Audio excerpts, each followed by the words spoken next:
Thank you very much, Christian. Thank you so much to all of you for giving me the time to speak to you. I do that. It's blah, blah, blah. I do a lot of things, not necessarily very well, but I do a lot of things. And that's the end. Christian asked me to sort of firstly share with you the journey, and the journey is quite important. My family came from the very traditional and tribalistic part of Pakistan. They came to England, the very traditional and tribalistic part of England, where I was born. And I'm the child of immigrants, and as you will probably appreciate, immigrants, they get the job done. And I lived through a period in the 60s and 70s where racism was extremely overt.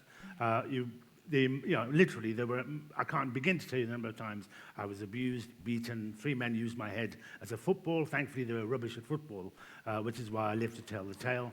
And I got through that period with a loving environment at home, and I think that's really important. It was the only safe place I had, was where I was at home. I didn't know anybody. The reality is that I went to school. I'd go to a madrasa. I would then go to a library. And that was my week, my day, my year. And thankfully, I was bright. And that's important because it gave me the keys to the career. It gave me the opportunities that I later pursued.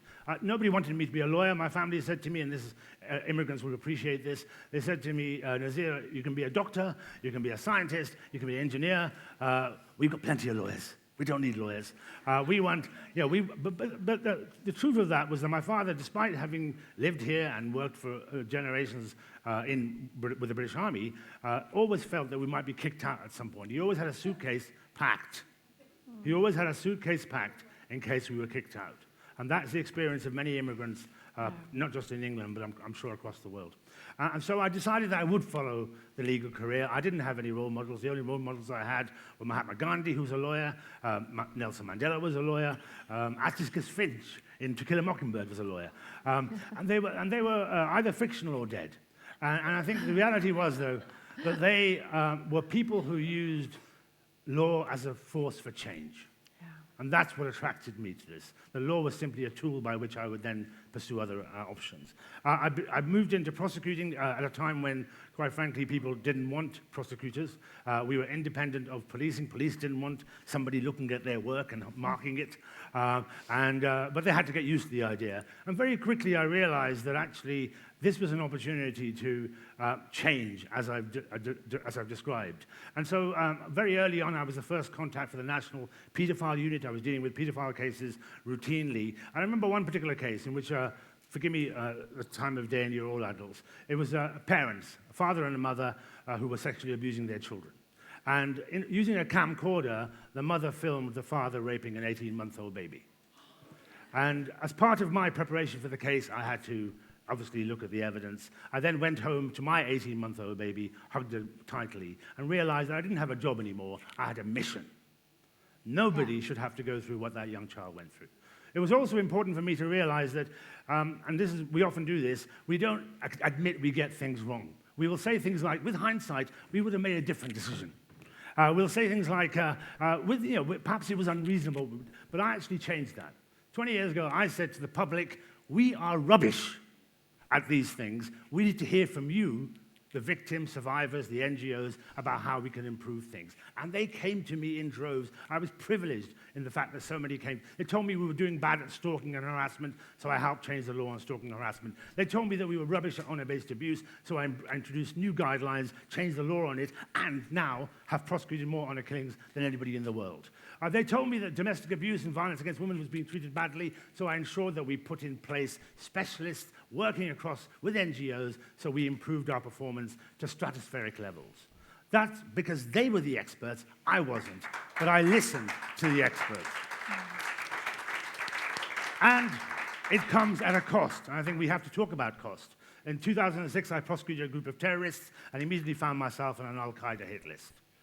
And the police officer who told me this, I said, well, what now? He goes, just here to tell you. There's nothing we can do about it. 16 years later, I'm still here, and Al-Qaeda aren't, so that's good news. And then when I decided, actually, what's important to do is prosecute predators wherever they may be, I decided to go after what you call grooming gangs. We had a number of people who would get together and abuse young girls. The young girls that were left behind, ignored, not listened to, and I chose my responsibility to take these cases on, and I did take these cases on. And it was at personal cost. I would have thugs outside of my house. I had to have a police officer stationed outside of my door for 2 weeks because that was the security advice I was given. My children could only go to school in a taxi. I had panic alarms placed in all of my rooms, and I had to teach my 5-, 6-year-old children how to use a panic alarm in case we were attacked.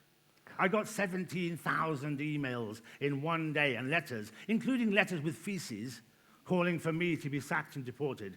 And I was doing the right thing. Yeah. So you have to recognize there is a personal cost. And we'll talk about how one deals with that. For me, it was the networks I had developed. For me, it was your equivalent of WIN. Being able to tap into the expertise of people who previously maybe I'd never thought of. Suddenly they were coming to me saying, Nazir, are you okay? What can we do to help you? And they gave me succor. They gave me support at a time when, quite frankly, I didn't need it. But it was really important for me to be the voice of victims and survivors. We often hear this term, some people don't have a voice. They all have a voice, we just don't listen. Yeah. And I made it absolutely my priority that I would listen to voices. So victims and survivors of all number of people. I remember a 70-year-old woman who was sexually abused as a 7-year-old said to me, for 65 years, nobody has listened to me, nobody's believed me, you have believed me. And that was the beginning of her journey of recovery. Yeah. That somebody somewhere had the ability to do something about it, but ultimately to change the way things are. I left prosecuting because prosecution is a failure. Somebody has been harmed. What I want to do is prevent. Yeah. What I want to do is tackle misogyny, tackle sexism, tackle hatred and bigotry, all the things that cause all the ills of society. And that's where I am now dedicated, and that's where I am now devoted. So you, Kristen, all the roles you mentioned are all working in this sphere, trying to work with people who are the experts and bring them to the table, get their voices heard, and ultimately change the way the world operates. 6 months ago, I got a letter, an email from somebody. I have the most rubbish website in the world. I haven't updated it. It has a contact page. On the back, somebody contacted me and said, Dear Nazir, you won't remember me. I was a victim of sexual abuse. You prosecuted the case 10 years ago. This is her writing, I now have terminal cancer. I only have a few weeks to live. I wanted you to know that my life began 10 years ago. That is the impact you can have, and that's what we will need to talk about. Thank you.